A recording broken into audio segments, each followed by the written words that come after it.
Okay.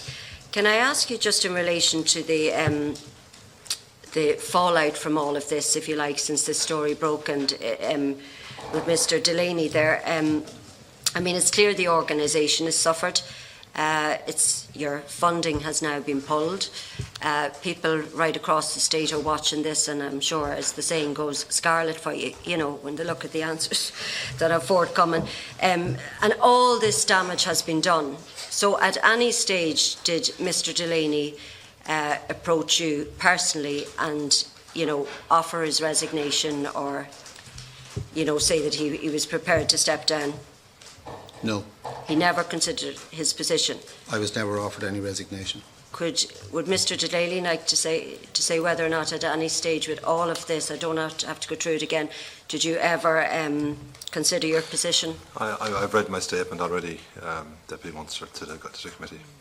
No, it's just a question. It's just I've read my statement. That offer of resignation would have had to be made to me, to the board. No, I'm just asking Mr. Delaney personally, did he ever consider?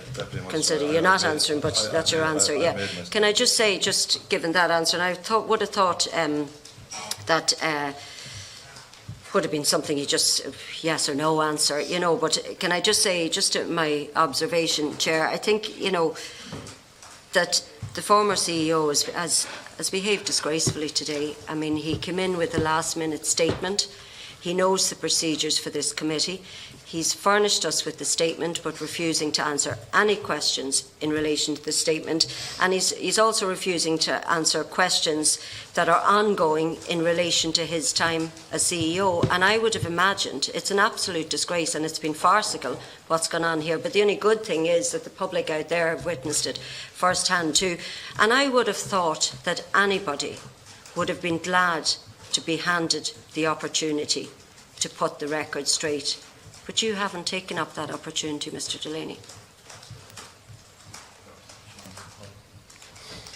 I know what your Is there a reason why you haven't? Yeah. No, I know what your comments, Deputy Munster. But is there a reason you haven't? No, I've read my statement, as you know.